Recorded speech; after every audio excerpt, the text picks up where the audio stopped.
Mas se eu tenho que ser fiel à Bíblia, eu tenho que ser fiel à Bíblia como um todo. Tão nocivo quanto rejeitar a palavra de Deus é eleger apenas as verdades que me são convenientes. Há pessoas que são ateias, elas rejeitam a Bíblia como palavra de Deus.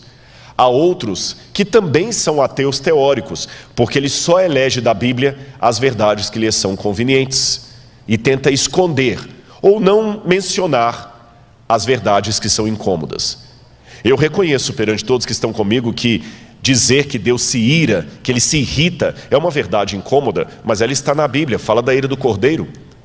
Numa época do politicamente correto, que a gente tem que tomar cuidado até com a nomenclatura que se usa, por isso até que eu expliquei, porque eu estou falando de surdo e mudo aqui, porque alguém pode achar que eu estou falando errado.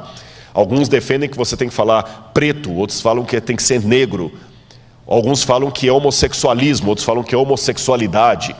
Numa época de tanta linguagem politicamente correta, que você tem que medir cada frase, alguns acham que se eu cumprimentar boa noite a todos, eu já estou sendo machista e patriarcal, porque eu tenho que falar boa noite a todos e a todas, e assim por diante. Mas quando eu vou a Romanos, capítulo 1, lá não usa essa linguagem politicamente correta, lá fala: a ira de Deus se revela do céu contra toda forma de impiedade dos homens, porque eles deixaram o contato natural das mulheres, se inflamando homem com homem, e Deus os entregou às suas vis situações, a ira do céu. E quando você vai no grego, lá está reorgeto teu, orge, a ira de Deus em grego, orgeto teu, orge é aquela ira que vem das entranhas, aquela indignação, não é uma raivazinha qualquer. Vamos continuar o nosso passeio aqui para aprender mais alguma coisa. O problema hoje, e isso aqui eu digo em primeira pessoa do singular, eu, Rodrigo, confesso para vocês os problemas que eu tenho em pregar sobre a ira de Deus. E eu até coloquei como título de propósito desse slide, o problema com a ira de Deus no mundo de likes. Eu vou explicar para você o que eu quis dizer com isso. E repito, nesse ponto aqui, ainda que é aparente, eu não estou julgando indireta para ninguém, ainda que aparente, eu não estou pensando em outra pessoa senão eu mesmo. Eu estou expondo para vocês nesse slide a minha impressão, estou fazendo aqui uma sociologia da religião, se me permitem, a minha impressão do que aconteceu no púlpito cristão nos últimos anos, especialmente o púlpito adventista, mas os irmãos assembleanos, presbiterianos, batistas, católicos que estão me assistindo, e de outras religiões, podem fazer essa percepção também, e vocês verão que talvez na igreja de vocês a situação não é muito diferente. Tá bem? A situação não é muito diferente. O que eu percebo? E eu estou colocando também as dificuldades que eu enfrento. As dificuldades que eu enfrento. O que eu percebo é que a igreja, estou falando mais propriamente dito da igreja adventista, mas você pode ampliar isso para outras. A igreja adventista, no passado dela, ela tinha uma ênfase talvez muito legalista. Até eu tiraria o talvez. Foi uma ênfase legalista. Compreensível pelo momento em que a igreja nasceu. Compreensível, não necessariamente justificável. Você sabe que quando você nasce em determinado contexto, você tem que dar uma ênfase, alguma linguagem que ela pode ser um pouco extremista. A igreja adventista surgiu numa época em que a lei de Deus estava sendo completamente ridicularizada, colocada ao pé.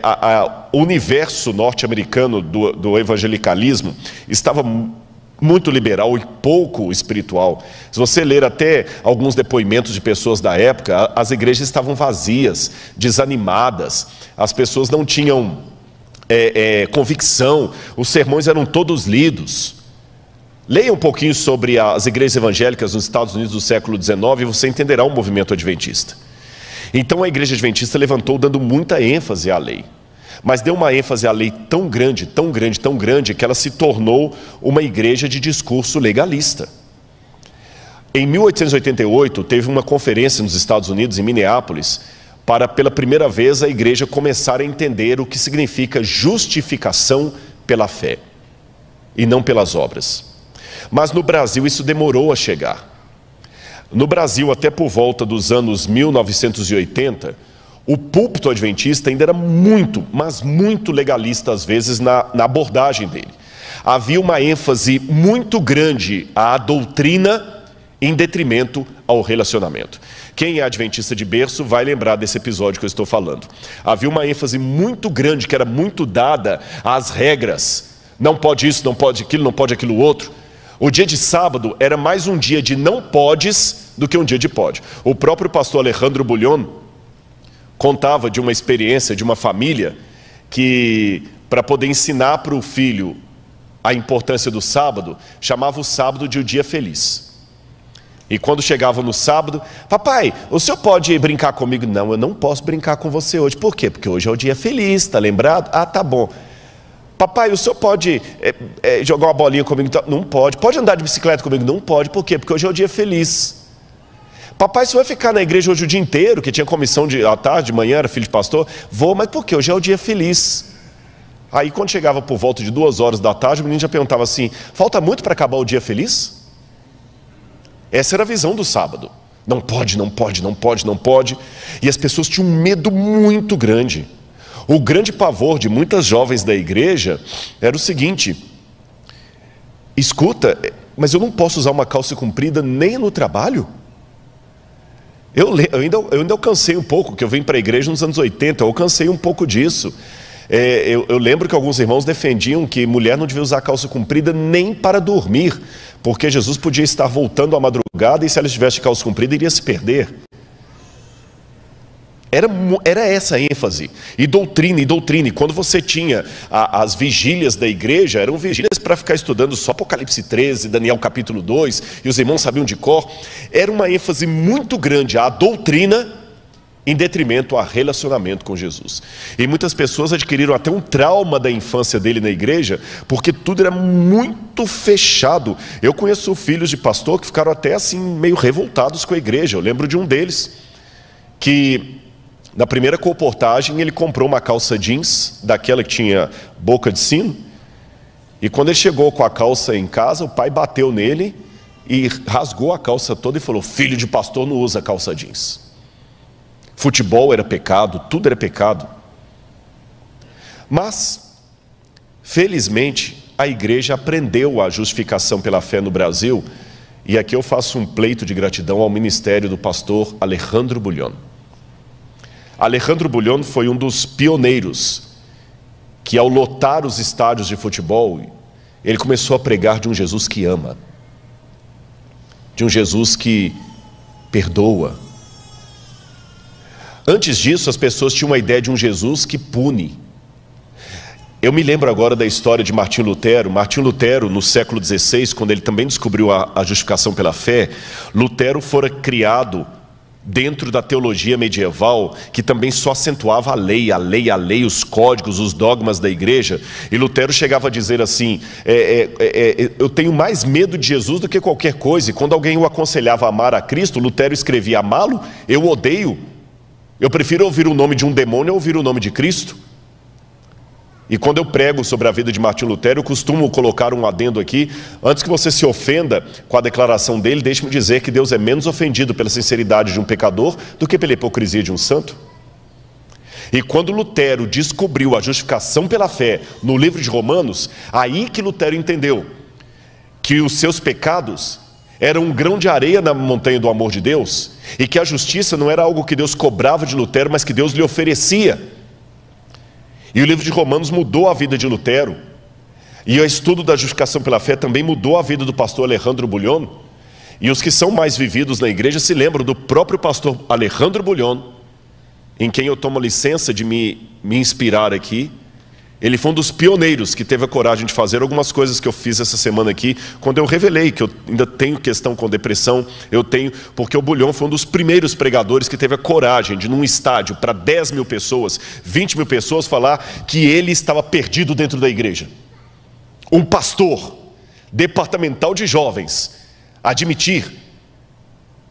Os que são mais jovens talvez não conheçam as pregações do pastor Bullion, talvez no YouTube você encontre. E eu me lembro que eu estava entrando para a igreja naquela época, a Campal de Itabuna, quando ele falou conhecer Jesus é tudo, e o maestro Williams Costa Jr. cantava: conhecer Jesus é tudo o que preciso conhecer, Entender o amor é tudo que preciso compreender para ter poder no viver. E eu lembro o pastor Bulhão pregando: não importa quem você é, Deus ama você. E jovens adventistas, talvez alguns até mais velhos ali na igreja, chorando copiosamente, se derretendo aos pés de Jesus. Foi maravilhoso. Mas depois da era do pastor Bulhão, e com ele também vieram livros como do Dick Wynne, que escreveu a meditação O Amor que Restaura, Morris Vanden, que escreveu o livro Como Conhecer a Deus, um plano de 5 dias, livros que revolucionaram a igreja. Mas eu vi um movimento pendular. A igreja antes tinha muita ênfase na doutrina em detrimento ao relacionamento. Mas ela passou o pêndulo, ela passou o pêndulo para o outro lado, e agora ela tem muita ênfase no relacionamento em detrimento à doutrina. E numa era pós-Bulhão, eu sou obrigado a alertar, é uma leitura que eu estou fazendo em primeira pessoa do singular, que se no passado havia um exagero na doutrina em relação em detrimento ao relacionamento, vou repetir a frase: se no passado havia uma ênfase na doutrina em detrimento ao relacionamento que causava um descompasso espiritual, hoje nós estamos numa ênfase no relacionamento em detrimento à doutrina. Eu vou até narrar nas músicas. Vocês já viram como é que eu sou apaixonado com Arautos do Rei. Olha a tônica no passado. Se Jesus viesse hoje, qual seria teu sentir? Talvez tu procurasses te esconder devido a algum pecado. Vocês perceberam? Perceberam a questão do medo? Não estou pejorando não, foi isso que me converteu, estou apenas fazendo uma leitura. Olha a musiquinha da criança. Cuidado, olhinho com que vê. Cuidado, olhinho com que vê, Deus lá no céu está olhando para você. Olha a ênfase. Mas agora olha a ênfase de muitas músicas. Jesus te ama de qualquer jeito. Jesus não julga. Jesus não condena.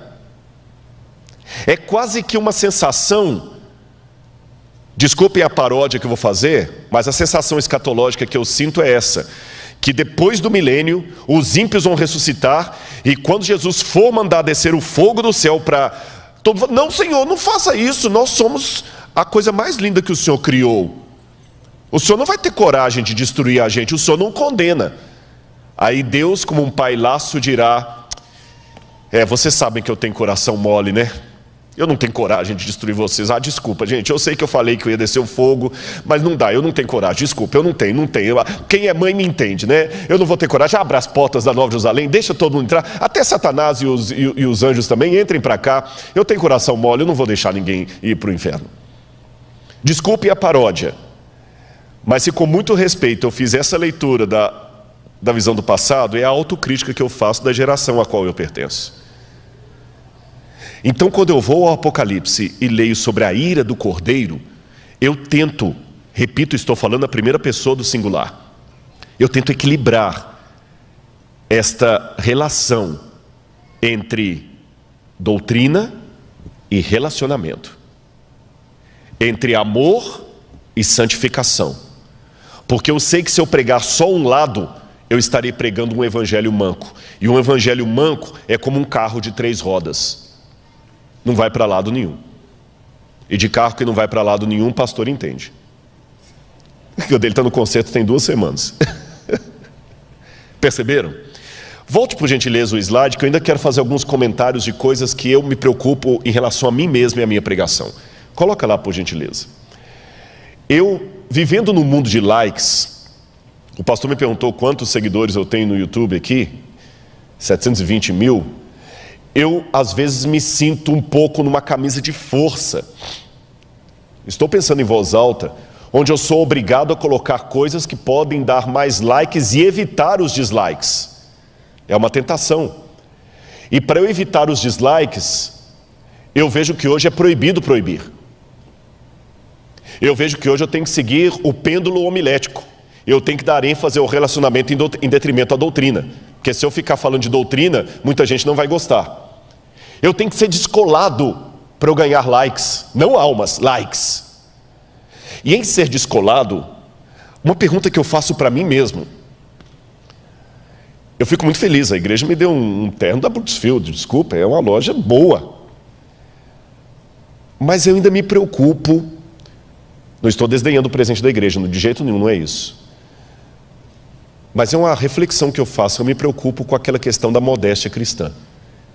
E permitam-me aqui os irmãos, eu acho que muito tempo nós tivemos um discurso patriarcal ao falar da modéstia cristã, porque só falava da mulher. Modéstia cristã tem a ver com joias, com saia, mas a modéstia cristã não tem a ver também com a roupa do homem? Eu acho que o jeito que eu me visto pode ser um bom ou um péssimo testemunho a respeito daquilo que eu represento. E eu sei que eu tenho que me vestir de uma maneira jovial para atrair os jovens, mas eu, Rodrigo, fico pensando, será que eu não estou usando a desculpa da adequação para ser moderninho? Será que agora, sob a égide de atingir o jovem, eu estou aproveitando isso como desculpa para ser altamente vaidoso e descolado, sob a pretensão de que estou sendo assim apenas para atingir o jovem, que eu não quero parecer tiozão? Será que eu não estou tão preocupado em ser descolado que agora eu me vendo na minha identidade denominacional só para ser descolado e ter mais likes? É a preocupação que eu faço todo dia comigo mesmo. Continua, por favor. Outro problema.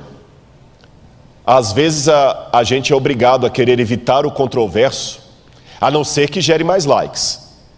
Eu só vou seguir o controverso se ele for alguma coisa que vai bombar na internet. Quem que é o público que mais assiste na internet? Não são idosos. Idoso fica com o Facebook. É verdade. Idoso assiste pelo Facebook. A galera mais jovem é YouTube, é Netflix. E a galera mais jovem, eles gostam do controverso que desafia a tradição, não o controverso que desafia a cultura deles. Eu aqui colocar em dúvida a autoridade da igreja, um monte de jovens vai bater palma para mim. Esse fala. É só eu questionar a divisão aqui, questionar a igreja. É só falar contra os velhos da igreja, vai todo mundo, ei, é isso mesmo, valeu, blá, blá, blá. Nós temos que ensinar a igreja, esses velhos não entendem a gente, não tem diálogo, beleza, é isso aí, Rodrigão, você é o cara, é o nosso youtuber. Mas se eu questionar Anitta, se eu questionar joguinho de internet, se eu denunciar músicas populares, aí não é bom não. Não, aí a gente não gosta, aí para com isso. Como é que é o nome daquele maior youtuber? Eu esqueci o nome dele, aquele que tem mais de... É o Williamson Nunes e tem o outro também aí. Felipe Neto. Se eu detonar com o Felipe Neto aqui, Rodrigo Quadrado não entende. Se eu detonar, só eu estar mencionando o nome dos dois aqui, eu sei que alguém vai falar, Rodrigo, você não deveria falar do nome deles em público. Tem que respeitar, nós temos que ganhar esse pessoal. Você está muito com uma ideia de nós e eles. Cadê o amor? Nós temos que abraçar, você não pode detoná-los em público. Mas se eu julgar em direto aqui contra o pastor Ayrton Keller, aí vai ter um monte de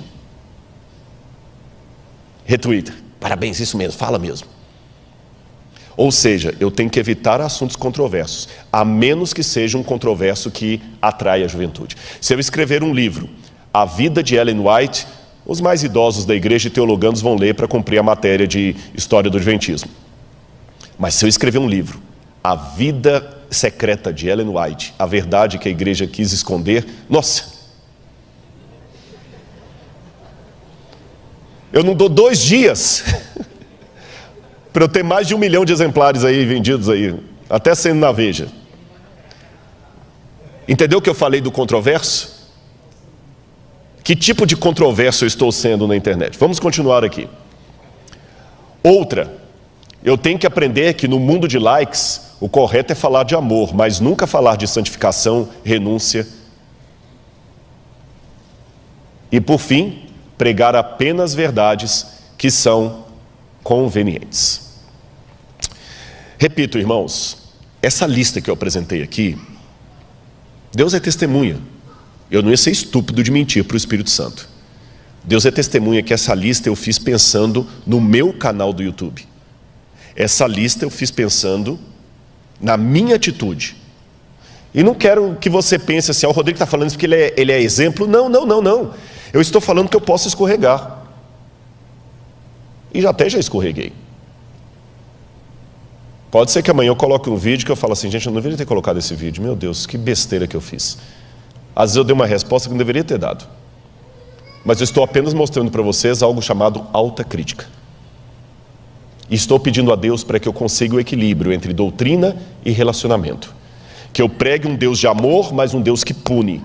Que eu pregue um Deus que salva, mas um Deus também que destrói no lago de fogo e enxofre. Porque se eu não fizer um equilíbrio entre essas duas coisas, eu estou selecionando da Bíblia o que me convém. E Deus fala, isso não dá, quem comigo não ajunta espalha. Ou eu aceito a Bíblia de Gênesis ou Apocalipse, ou então não aceito a Bíblia, gente, porque está tudo em cadeia. Por exemplo, eu sei que como tem pessoas de várias religiões me ouvindo, se você já escutou algum teólogo falando com você que um Gênesis é um mito, que não existe Adão e Eva, que isso é um mito, que os conservadores, a teologia fundamentalista que não entende isso, então nós temos um problema, que se o Gênesis é mito, não teve pecado. Se não teve pecado, não tem redenção. Se não teve redenção, Jesus não teve morte redentora. Se ele não teve morte redentora, o que ele veio fazer aqui? Tudo cai por terra. Vamos continuar a nossa colocação aqui. Agora, Apocalipse 19, 13 e 15... fala da volta de Jesus numa forma muito interessante, que ali tem até um vídeo para vocês verem. Eu vou ler aqui, mas olha a imagem que está lá. Apocalipse 19, versos 13 e depois o verso 15. Quando fala de Jesus voltando, diz que ele está vestindo com um manto encharcado de sangue. E o seu nome é o Verbo de Deus. E fala no verso 15... da sua boca sai uma espada afiada para com ela ferir as nações. Ele mesmo as regerá com cetro de ferro. Ele mesmo é o que pisa o lagar do vinho, do furor da ira do Deus Todo-Poderoso. Eu já vi pessoas pregando, pois é, Jesus voltando com as manchas de sangue na sua roupa, o sangue redentor que ele derramou na cruz do Calvário. Com todo respeito aos irmãos que entendem assim, eu discordo. Esse sangue que está nas vestes de Jesus não é o sangue que ele derramou na cruz do Calvário. Sabem que sangue é esse? A imagem é dantesca. É o sangue dos ímpios que ele está pisando, porque a Bíblia fala que ele vem para pisar o lagar do furor, da ira do Deus Todo-Poderoso. E é desse pisado do lagar, do furor, que ele tira aquele vinho amargo e distribui a 7 anjos em 7 taças para derramarem sobre o sol, sobre a lua, sobre o mar, sobre os adoradores da besta, as pragas que vão cair depois do fechamento da porta da graça, e que eu falei que gotas delas já estão sendo derramadas hoje, gotas, para a gente ter uma ideia do que vai acontecer depois. Olha essa imagem que eu vou mostrar para você, e você vai ver o que é um lagar, que muita gente não sabe o que é um lagar. Biblicamente falando, o lagar... aqui, só um minutinho, fugiu aqui um, o lagar está aí. Esta é a imagem do lagar. O lagar geralmente é como se fosse uma piscina feita na pedra, retangular, e você coloca as uvas ali, e quando você coloca as uvas ali, você coloca 2 ou mais pessoas, e eles colocam essa corda em cima para ele segurar na corda para se firmar, e enquanto a corda está ali, ele vai pisando o lagar. Por que ele sempre, para fazer o vinho, tem que pisar nele? É porque se você apertar a uva com qualquer instrumento que não seja o seu pé, você vai quebrar, além de esmagar a uva, você vai quebrar o caroço que está dentro dela, e ele derrama um óleo amargoso que estraga o vinho. Então o pé é macio bastante para não quebrar o caroço, mas firme o bastante para esmagar a uva. Volto de novo à imagem. Olha quando ele pisa o lagar, evidentemente que as vestes deles ficam todas salpicadas daquele tom tinto do vinho. É essa imagem do lagar que Jesus usa no Apocalipse. Só que ali ele está falando do lagar da cólera de Deus. E você fala, Rodrigo, então Deus se ira, sim. E por que ele se ira, por que ele se irrita tanto? Eu quero mostrar a você o quadro. Antes de colocar lá, deixe-me falar a razão disso. Você sabe que quando a palavra shalom é usada em hebraico, às vezes traduzir não é fácil, por isso que, de uma maneira muito injusta, porque eu admiro e parabenizo o trabalho dos tradutores, mas de maneira muito injusta, diziam os italianos que tradutor e traditório. O tradutor é um traidor, porque às vezes traduzir ao pé da letra não é fácil. A palavra não tem a mesma abrangência. A palavra shalom é uma dessas. Quando a gente fala em shalom em português, você imagina sempre a paz, pronto, serenidade. Eirene no grego, paz, pati em latim. Mas shalom em hebraico é mais do que paz, serenidade. Shalom significa bem-estar em tudo. Shalom significa segurança. Shalom significa proteção. Shalom significa prosperidade. Shalom significa realmente confiança em Deus. Shalom é uma coisa que só Deus pode trazer. Por isso que os judeus se cumprimentam dizendo shalom, Shabbat shalom, shalom, shalom. E shalom é uma coisa tão forte, tão divina, que Deus declara guerra ao mal para estabelecer a shalom. De modo que shalom não é necessariamente a ausência de conflito, é comprar a briga para trazer a paz. Uma vez perguntaram a Marvel Moore, que era editor da revista Sign of the Times, por que Deus é tão bravo assim na Bíblia? Eu não gosto dessa imagem de Deus. Um Deus que vem com violência. É muito violenta essa descrição da volta de Jesus. E Michael Moore, como era editor da revista Sign of the Times, que era uma revista popular nos Estados Unidos, que vendia na colportagem, uma revista missionária, ele respondeu de maneira brilhante. Eu vou mostrar a foto do Michael Moore, do Marvel Moore, para vocês aqui. Só um minutinho, deixa eu colocar lá na tela. Pode colocar lá, por favor. Está para trás aqui. Aqui, não, acho que passou já.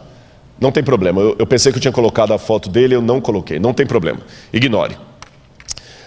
O Marvel Moore, eu vou responder o que ele disse. Ele virou para o homem que estava disgusting, né, com a atitude de Deus de ser um Deus que pune, que ira, bravo. Essa imagem não é muito boa. E o Moore respondeu para ele assim, sabe por que Deus é tão bravo assim na Bíblia?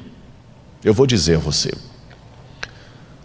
Como você reagiria se chegasse em casa e pegasse um desconhecido tentando violentar a sua filha caçula? O que você faria? Qual seria o seu sentimento? O homem respondeu, seria de raiva absoluta, de ir acima de tudo. Eu ia voar naquele camarada para proteger minha filha. E Moore disse, pois você acabou de descrever o sentimento de Deus. Eu sei que os sentimentos de Deus são superiores ao nosso. Eu sei disso. Mas eles não são totalmente desassociados do nosso. Quando eu digo que os sentimentos de Deus são superiores aos meus, é porque a comparação não é exata. Nós falamos de Deus por analogia, não por semelhança. É por analogia. Por exemplo, eu amo, Deus também ama. Mas eu não amo como Deus ama, porque Deus é amor. Eu não sou amor. A essência de Deus é amar. A minha não. Porque eu amo, mas eu poderia não amar. Deus não tem como não amar. Deus é pai. Mas Deus não é pai como um homem normal é pai. Porque o homem, para ser pai, tem que ter uma mulher com a qual ele tem relação sexual e nasce uma criança. Deus gera filhos sem precisar ter uma parceira, uma companheira. Entendeu? Mas isso também não significa que quando eu digo Deus Pai, que não tem associação nenhuma com a figura paterna no bom sentido dela. Isso não significa que quando eu digo que Deus ama, não tem nenhuma analogia com o fato de uma mãe que ama o seu filho. Por isso que eu digo, Deus está mais interessado em salvar você do que uma mãe de tirar um filho de uma casa pegando fogo. E na ótica divina, no caráter de Deus, a justiça e o amor não são coisas opostas. Então, mesmo amando, ele exerce a sua ira. Sabe por quê? A ira de Deus é contra o mal. Então, quando ele acerta os ímpios, não é os ímpios que ele quer acertar, mas o mal que eles incorporam. É como se eu falasse assim, saia da frente porque eu vou ter que atirar. E você não sai da frente. Você não é o meu alvo. O meu alvo é quem está atrás de você. Mas por você não aceitar sair da frente, eu acabo acertando você. Quando Deus coloca a ira dele sobre os ímpios, não é os ímpios que ele quer acertar, é o mal que eles não querem deixar. Aquela imagem do lago de fogo e enxofre é Cristo também chorando, porque eles não precisavam estar ali, porque ele enfrentou o lago de fogo e enxofre por eles. Por outro lado, a ira dele é justamente pelos problemas que você passou. Eu quero mostrar uma última imagem para vocês. Essa imagem aqui, que vai aparecer na tela agora, é uma imagem real de policiais estourando um cativeiro. Eu lembro dessa reportagem. Volta para mim, por favor. Essa reportagem é muito semelhante a várias outras que você já ouviu falar. A filha de um empresário foi apanhada num cativeiro, como tantos outros. E às vezes o sequestrador, ele é covarde, ele é cruel, ele é mau, ele é ímpio. Lembra o irmão daquela dupla sertaneja, não sei se é o Leandro e Leonardo, que eles cortaram a orelha do rapaz e mandaram para a família? Agora imagina a aflição da família. E essa menina estava, se eu não me engano, há semanas na mão dos sequestradores. E a polícia conseguiu descobrir, através da inteligência, onde aquela menina estava. E a polícia foi quebrar, estourar o cativeiro. E quando eu vi a imagem, porque era essa época que tinha esses policiais que acompanhavam com o cinegrafista, quando eu vi a reportagem, eu entendi o significado da expressão estourar o cativeiro, porque literalmente é isso, estoura o cativeiro. E até o apresentador, que também entendia do mundo policial, explicava para todos, na época, telespectadores, hoje não se usa mais essa expressão, hoje é só espectadores, porque muitos vêm pela internet, mas os telespectadores, ele explicava o porquê daquilo ali. Ele queria dizer, olha, eles têm que fazer isso porque é um jogo psicológico. Eles têm que mostrar para o bandido que eles estão com raiva do que ele fez e que a sociedade está indignada. Isso torna o bandido desnorteado. E, irmãos, foi muita coisa. Parecia cena de filme de guerra. Cena de guerra. Aqueles dois policiais que estavam indo no mato não eram ninguém perto do grande batalhão que estava ali. Eles foram primeiro, assim, de maneira silenciosa, com cães farejadores, já sabiam a casa onde estava a menina, tinha uns 2 ou 3, não lembro, miliantes lá dentro.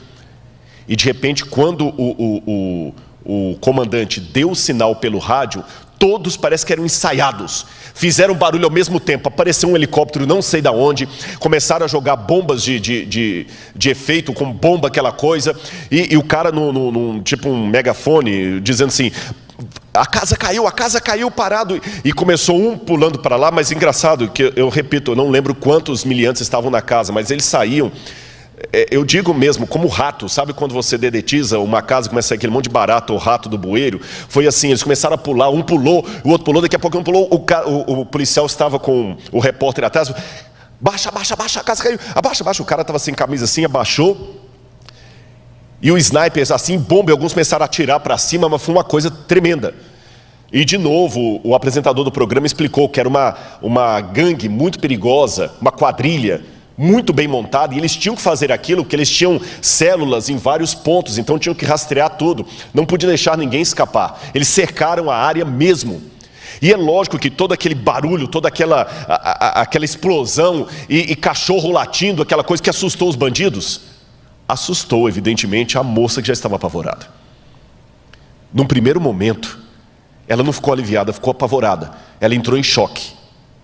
E automaticamente já veio uma policial feminina, parecia que estava chuvoso aquele dia, e a policial feminina já colocou um cobertor, né? Falou, calma, parece que a policial tinha até treinamento em psicologia, calma, estou com você, tá tudo, já vieram os paramédicos, e ela tremendo, sem entender, você viu que ela saiu meio trêmula, calma, você, e eu lembro, ela falou assim, você está salvo, eles colocaram um quadriculado no rosto da menina, você está salvo.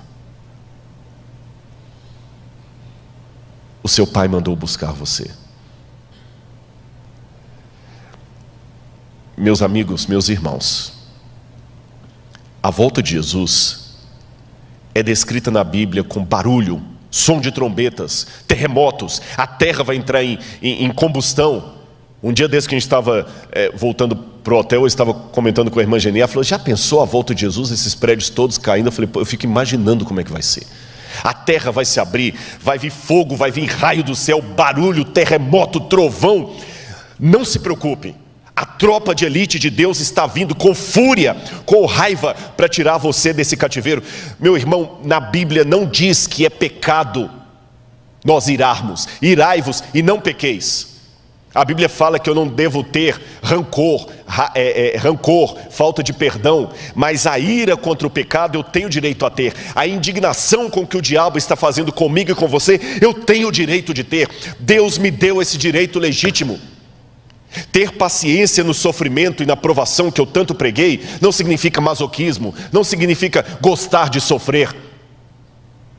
E quando um pregador se levanta com indignação e denuncia algumas coisas do púlpito, não é por amor do panfletário, é uma indignação coletiva do que está acontecendo nesse mundo.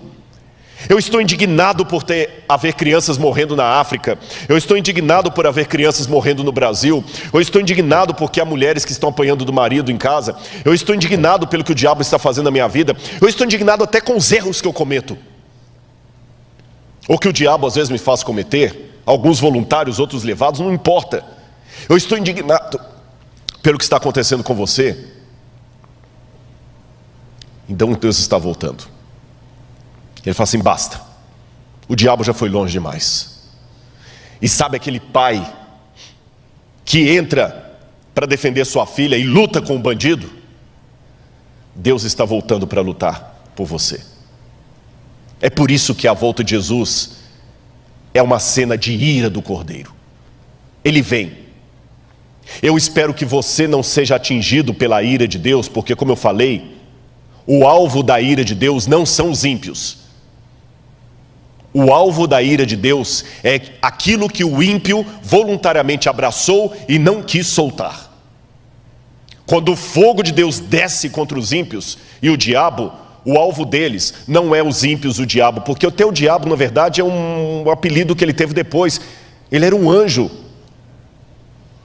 A dor de Deus em destruir o anjo é a dor de um pai de enterrar um filho que morreu por overdose de drogas, que para quem não tem sentimento é apenas mais um rapaz envolvido com drogas, mas para o pai, a mãe é diferente. Para mim é mais um drogado. Eu posso até falar que é um vagabundo, um drogado, mas para a mãe, ela vê aquele drogado, ela sabe que ele saiu da barriga dela.